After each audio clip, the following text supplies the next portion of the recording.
Welcome back to the Daily Bread Bible Study. We are looking at day 46 for Numbers chapters 19 through 21.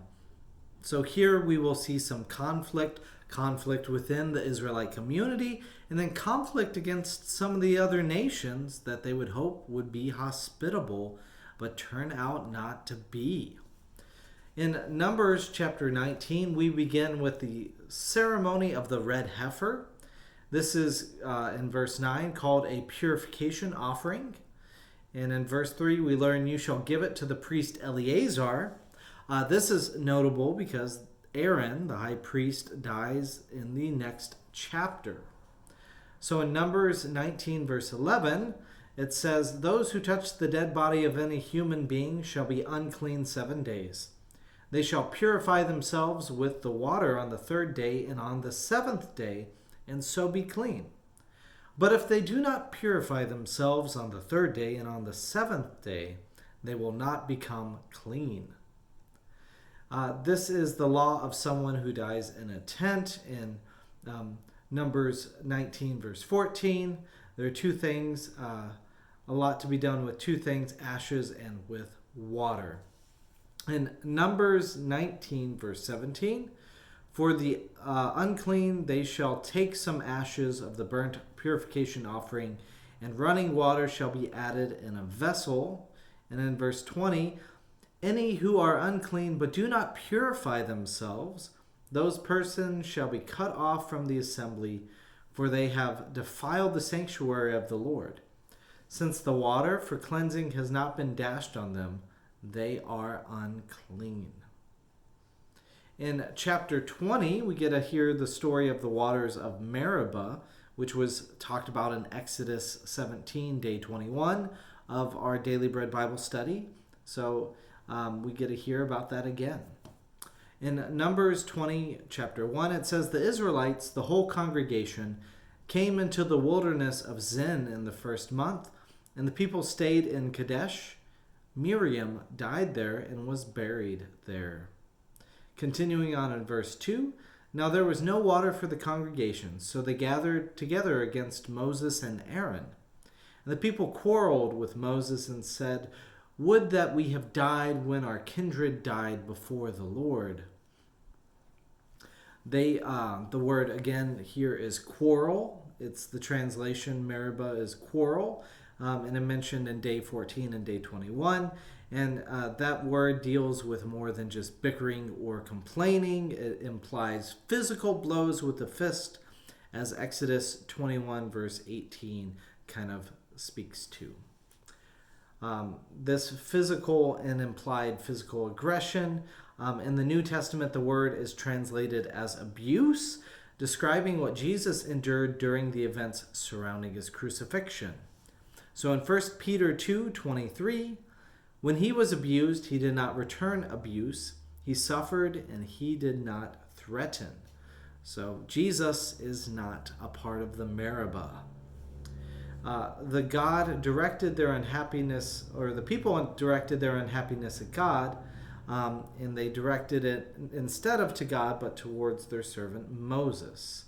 And they say in Numbers 20, verse 5, "Why have you brought us up out of Egypt to bring us to this wretched place?" They are not very excited about wandering in the wilderness and having to wait to see what God has to provide for them. Well, the Lord's response in Numbers 20, verse 8, "Take the staff and assemble the congregation, you and your brother Aaron, and take command of the rock before their eyes to yield its water. Thus you shall bring water out of the rock for them. Thus you shall provide drink for the congregation and their livestock." Moses then lifts up his hand in verse 11 and struck the rock twice with his staff.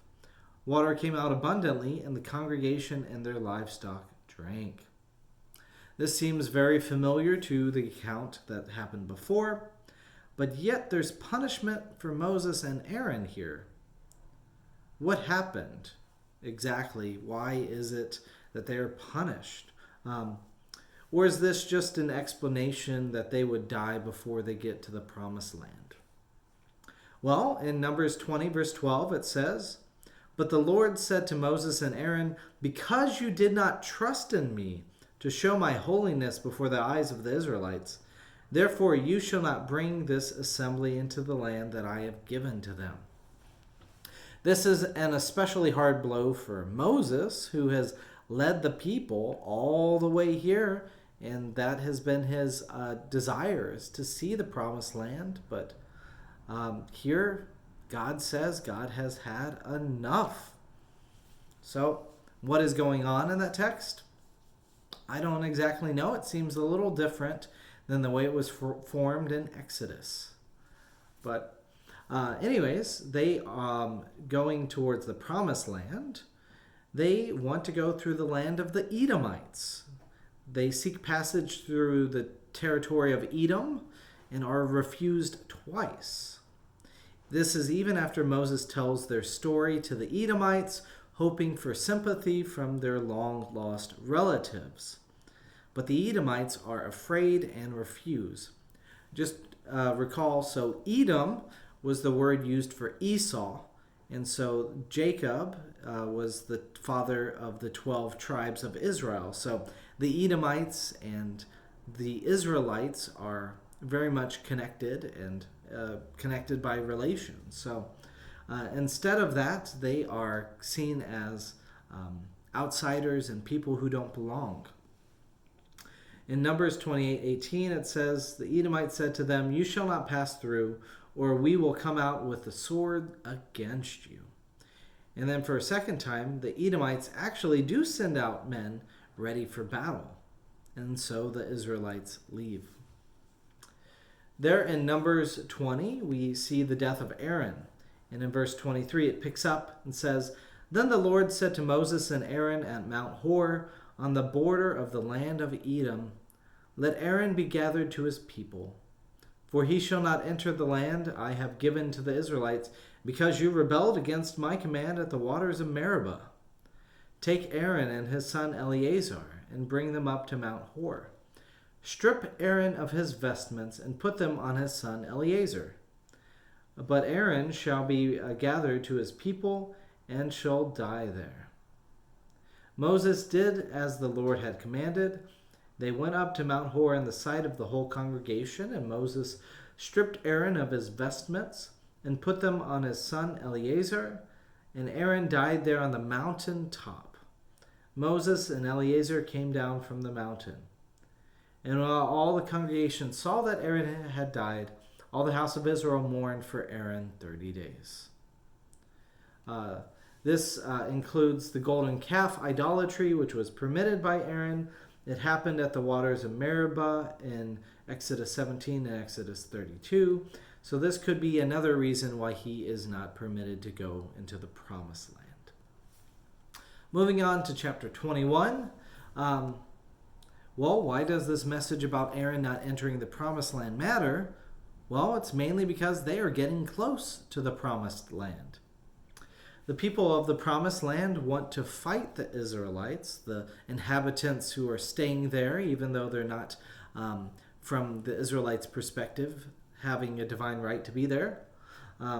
They claim that this is their home, and we will not give it up without a fight. It mentions a few 100,000 people, and I'm kind of thinking of them as a war camp. So is this a correct or incorrect assessment of the number of the Israelites? I'm not sure, but at the same time, too, the idea is that they are ready to fight. Speaking of the fights, they are able to have some fights and reclaim some prisoners against the Canaanites. It says in Numbers 21, verse 23, that King Sihon is defeated, but Sihon would not allow Israel to pass through his territory. Sihon gathered all his people together and went out against Israel to the wilderness. He came to Jahaz and fought against Israel. Israel put him to the sword and took possession of the land from the Arnon to the Jabbok and as far as the Ammonites, for the boundary of the Ammonites was strong. And Israel took all of these towns, and Israel settled in all the towns of the Amorites, in Heshbon and all its villages. that ends in verse 25. Not only is King Sihon defeated, but King Og of Bashan it came out against them, and he and all his peoples to battle at Edrei in Numbers 21, verse 33. They quickly defeat him, and they kill him and his sons and all his people until there are no survivors left, and they take possession of King Og's land. Then we see the encounter there with the bronze serpent. And just a reminder that coming up in 2 Kings 18, it'll be called the Nehushtan, and it becomes worshipped as this false idol, which King Hezekiah destroys. So the bronze serpent is what is able to heal people as it is lifted up. So in the midst of their complaining and then the healing, the Lord listens to Israel. They reclaim prisoners against the Canaanites, and they complain and instead get poisonous serpents. In Numbers 21, verse 4 and 5, the people became impatient on the way, and the people spoke against God and Moses. "Why have you brought us up out of Egypt to die in the wilderness? For there is no food and no water, and we detest this miserable food." Speaking of the manna. They soon get water in verse 17, and sing a song to the Lord for the water and their proximity to the Holy Land. But they quickly learn that they have sinned against God once all the snakes come upon them. And they pray in Numbers 21, verse 7. "Pray to the Lord to take away the serpents from us," is what they ask Moses. So Moses prays for the people, and the Lord responds to Moses. "Make a poisonous serpent and set it on a pole, and everyone who is bitten shall look at it and live." This is so Moses made the serpent of bronze and put it on a pole. And whenever a serpent bit someone, that person would look on the serpent of bronze and live. So this is again will later be called in 1 Kings the Nehushtan. 2 Kings 18. This also important for Christians. This image of the Nehushtan also becomes part of the imagery used to describe Jesus in the New Testament.